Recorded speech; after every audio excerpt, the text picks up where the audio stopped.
In our last video, we left you when we had just finished a whole big long chore day in Gaboki. And when Google told us we had about a 2.5 to 3 hour ride to our campsite we had picked out. Well, I think it's taken more like 4 or 5 hours. And Africa's a little bit different. We can't just find a wild camp spot here in Nigeria and pull off. At least not in this part of the world. So we have to get to our campsites, which here are turning out to be guest houses, hotels, or churches. Tonight we have a hotel picked out where we can park behind the walls. But what you need to know is, if you look outside, we're about to get dark caught. It is 6:30. The weather app we use says the sun sets at 6:33. Curt already has the lights on, and we still got 30 minutes to go. It's getting dark fast. And that's called, per the Google, it's probably going to take longer. And these roads are filled with potholes, so we must drive slow and careful, and we have to watch out for people and animals. Driving in the dark is a no-no, but we're used to. Especially in Nigeria. Yeah, we are used to the Google not being right, you know, and kind of rounding up and knowing, but she really messed us up pretty good on this one. It didn't add 30 minutes. It's probably gonna have added 2 hours on us. And we actually even found a campsite a little sooner than the original proposed. So, West Africa is not easy. We didn't do it because it was easy, did we, Curt? No, it's getting intense again, guys. All right, let's get to camp. Here's an example. A little boy just wandering along the side of the road. We need to get there before the sun goes completely down.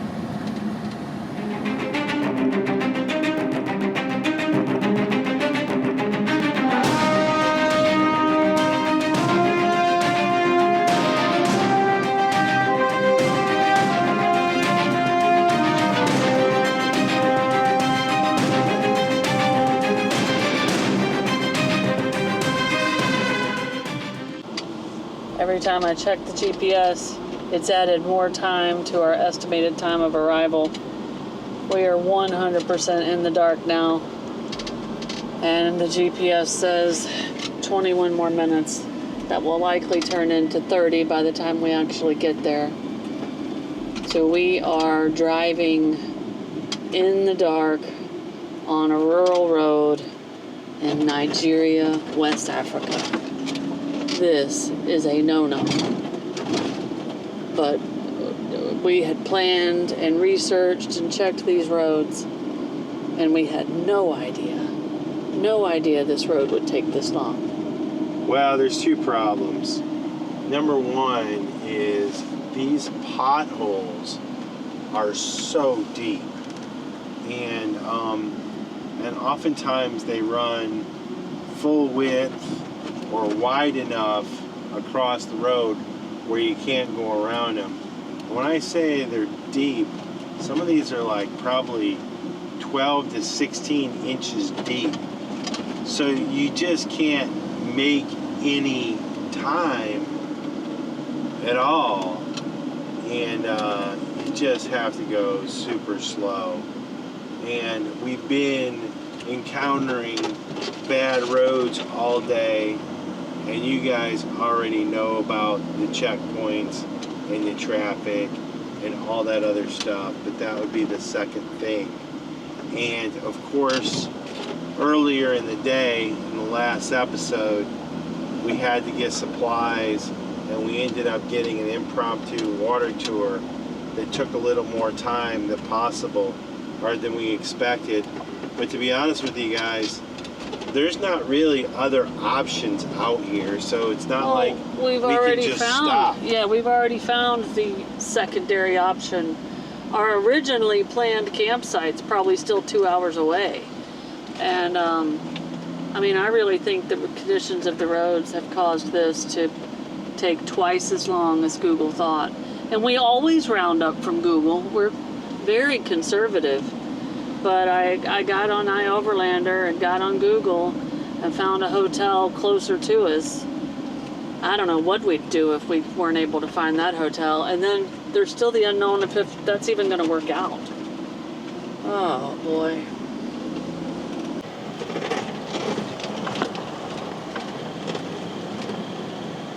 Yeah, the time's... We're moving, but the time's going up. Yeah, it's going up, yeah. Now we'll get there at 7:20, 7:18, so... Yeah, but I mean like 16 minutes. Yeah, so it's probably going to be 7:30. God, I hope this hotel's open. If not, we're going to have to find one of these security guys. Yeah. Checkpoints or something. So that guy's going to be spark ready. It's not safe for us to keep going.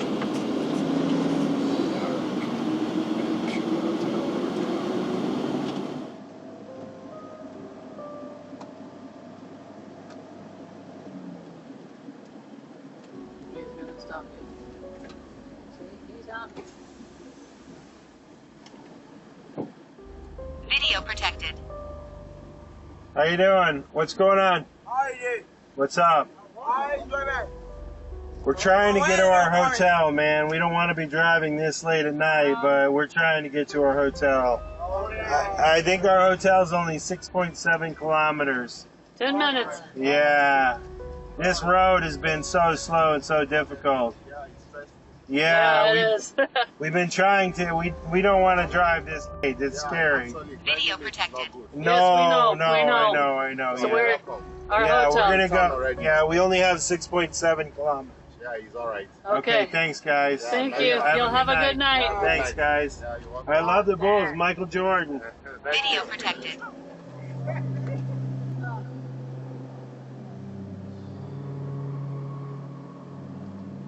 Logs. Yes. Okay.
$750 meters, we get to the roundabout where we go straight.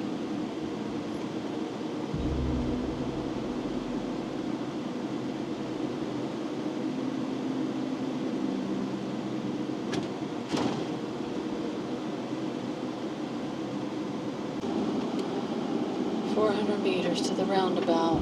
We are 1.3 kilometers In 300 from the meters hotel. at the roundabout, continue straight onto Garin Jitao Bali Road, Sabo Jita Jindan Dutsi Takam Road.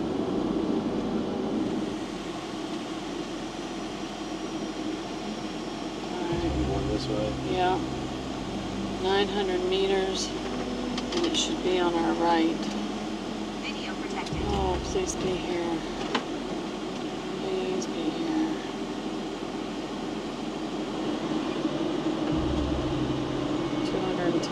kilometers. You got to pass a road before we get there.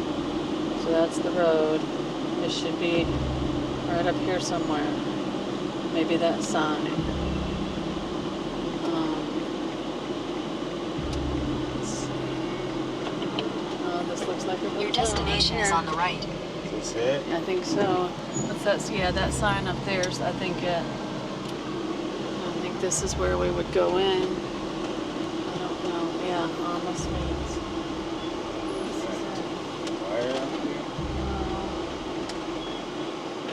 I am sorry to kick off a video with so much drama right at the beginning.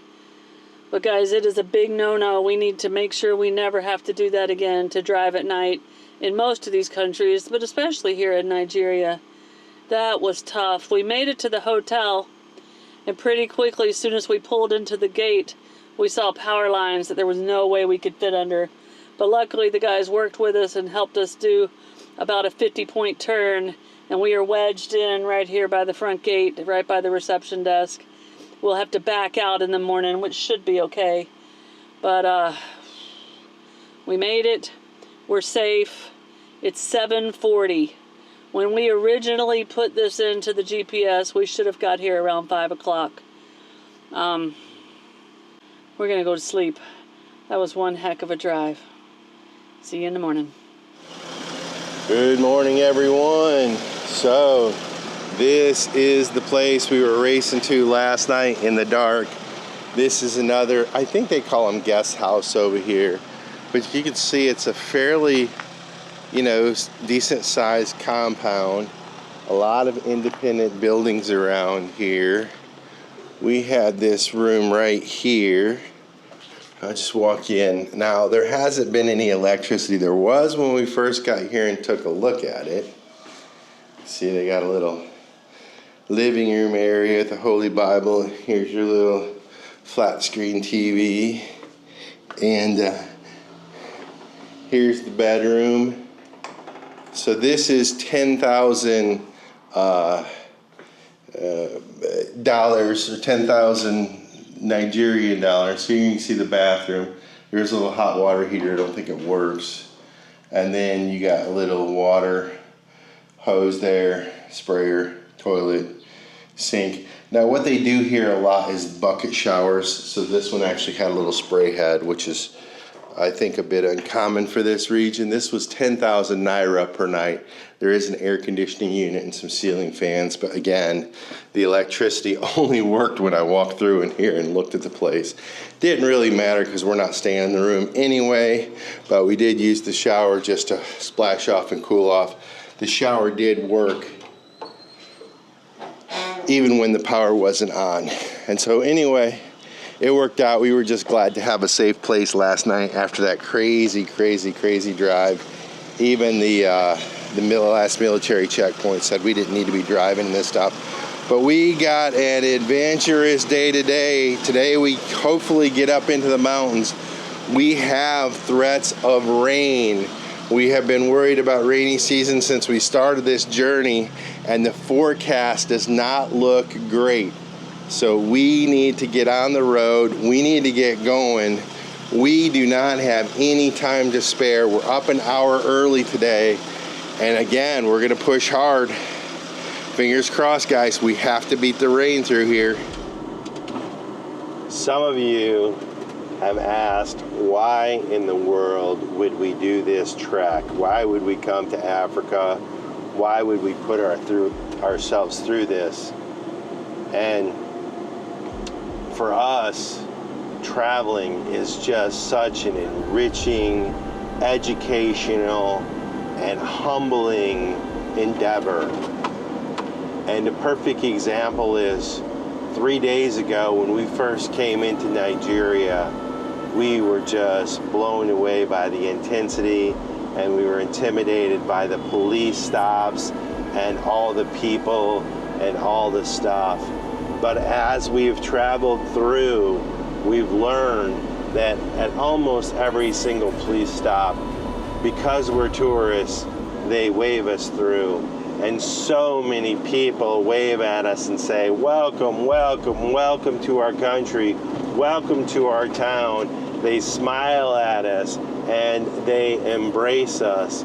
And although the police stops have been very frustrating and slowed us down, you talk to them and you understand that there are indeed crime problems and corruption problems and other problems that are in Nigeria that they're trying to combat. So there is a reason why they do what they do. And so it's just educational when you transform your thinking from sort of being intimidated to really just learning how nice and how welcoming the people of Nigeria are and have been to us. And even now as we go by, they see our white faces and their eyes just get big and they stare at us and they smile and they jump up and down and they chase us. And again, 3 or 4 days ago, that was a little bit intimidating for us, and now we sort of get it. Now, to be fair, we are up in a little more out of the way place, a more rural place, a long ways away from any cities, and well, we're up close to the mountains where we're going up.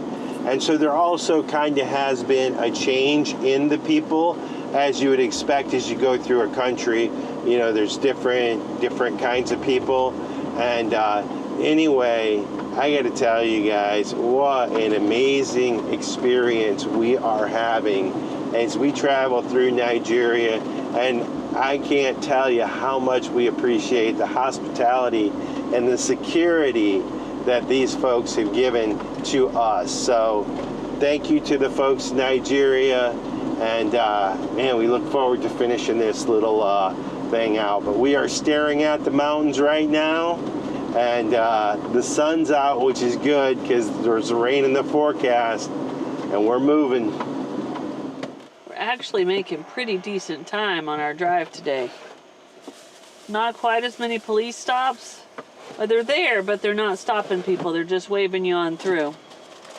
But we are starting to encounter more cattle jams. But those always make us smile, so it's okay. We're definitely getting more and more rural and getting closer and closer to the mountains, and the terrain is starting to change. You're gonna find a little village out here with these round buildings. The buildings seem to be made out of concrete blocks. I'm sure they're made locally somewhere right here. And then most of them have straw roofs. Every once in a while you come up on a village that'll have some metal roofs and a few little bit bigger buildings.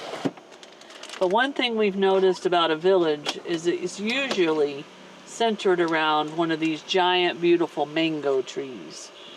And under the mango tree is the meeting spot. It's where they set up little stores alongside the road. And it's definitely where they get some shade on the hot days.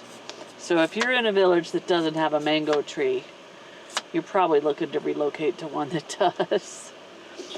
But the ponds and the rivers are also places that the people like to congregate. It's where the women do the laundry. It looks like it's where they take their baths out here. We're seeing water pumps or some sort of water stations every few miles.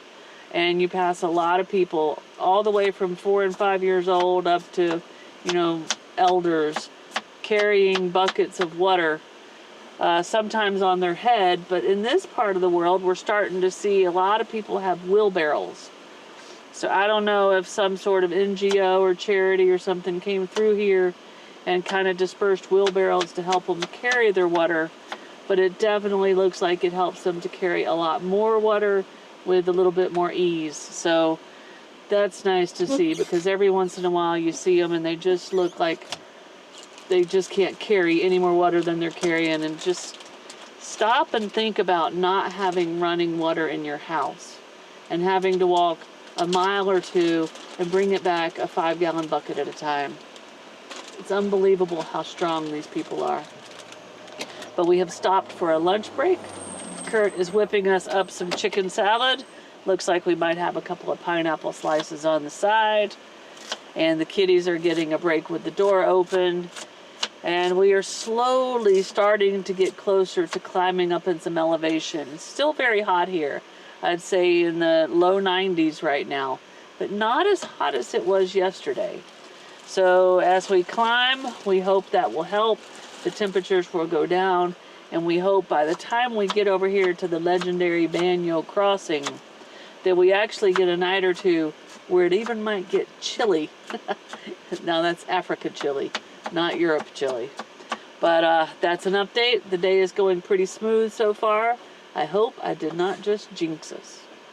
One thing we have not discussed with y'all, we've told y'all that the roads are really bad, but they're so bad here that our cabinets have come open, and we had maple syrup come flying out and bust all over the van. Our refrigerator has come out many times. So good old-fashioned bungee cords to the rescue here in Africa. Another thing we absolutely love to traveling to remote places like Africa and up here where we are in Nigeria and across the entire country for that matter is all the different cultures and landscapes and farming practices that we see in people and dwellings and houses and all that type of stuff. And in this particular region, Snow's already touched on it, but there is a lot of long grasses here, and we can see them out in the fields where it looks like they grow some corn, although it's not up right now, but you can see evidence of it in the fields. They burn a lot of it, but they also collect the stalks and all that stuff. There's not a lot left behind, but every once in a while you look out and you see them collecting these grasses, and it doesn't look like wheat. It looks like more like wild and taller grasses. But when you get into the markets, you see all these different grains and flowers and seeds. And in addition to the grains and corns, this is cattle country. And we haven't seen a lot of it across Nigeria. And then all of a sudden we get up here, and these cows are really cool looking with their big horns. They're kind of lean. They have like black eyes or whatever, and they look really cool. And it looks like the farmers who have them have some pretty big herds. All right, guys, we're getting to the point where there's not so many towns along the route. Yep. And so we have been looking for diesel to get one last fill up. And when this is the 5th gas station that we've gone to, and the last one, and I think this is the only one in town that has diesel. So there may be another town along the way that has it. We're not sure. Sometimes you get into these towns and the gas stations are closed and they don't have them, so we can't take a chance. This could be the last fuel station. If we come across another one up the way, we'll top up there. But we are happy to find fuel. We've had a driver change, and I wanted to pop in here now that I'm not driving and tell y'all that as we're driving through here and getting closer and closer to the very scary border crossing roads that are ahead of us, we are noticing that in these small villages and even in the smaller towns that are a little bit bigger than villages, the women are dressed very, very nice today. They're obviously practice some sort of Muslim traditions, but they have to belong to some kind of a tribe. They have fancy, so their scarves cover their whole necks and shoulders, and they're brightly colored and covered in sparkles, and they wear fancy headdresses, and everything matches. Their dresses are nice, and they even have on like earrings and stuff. That's something we haven't seen. They've definitely taken it to another level today, so we believe, and especially the little girls. Yeah, the little girls as well. I mean, all the way down to like 3 and 4 years old, they are decked out. I told Curt it would be kind of like Easter Sunday when everybody dresses up in their fancy dress, except for these dresses are even fancier than what we would wear back in the States on an Easter Sunday. And even some of the boys, mainly the little boys, but some of the men, they're dressed a little nicer than we're used to seeing through here. And some of them have even added hats that have like bling on them and velvet and satin. something is definitely going on. So we did a little bit of searching on Google, and we discovered that yes, there are many different tribes throughout Nigeria, especially along the Cameroon border here. What are the name of these mountain ranges? Mandala or The Mandala or Mandara mountain ranges through here that practice their tribal festivals. It could be a naming celebration, a wedding, could be something celebrating or preparing for a harvest. And they do dress up, and they are known for their elaborate and sparkly clothes. And we knew something was definitely going on. So today is some sort of a very special holiday for these people, and it has been fascinating to ride through here and see them. And when they see that we're looking at them, they grin because you can tell they're proud of their very nice clothes, and they wave, and they're super friendly. And it has been absolutely fascinating. But I can't think of a better time as we're getting closer and closer to the very scary road to wind this video down. And we're going to take you on the border crossing to Cameroon in our next video. So we'll see you guys in a few days. Cheers. Cheers. If you liked this video, be sure to hit that thumbs up button. It really helps us a lot. And if you want to see more of our videos, be sure to subscribe to our channel and hit that notification bell so you know when new videos come out. We'll see you guys in a few days from somewhere out here in the world. Cheers.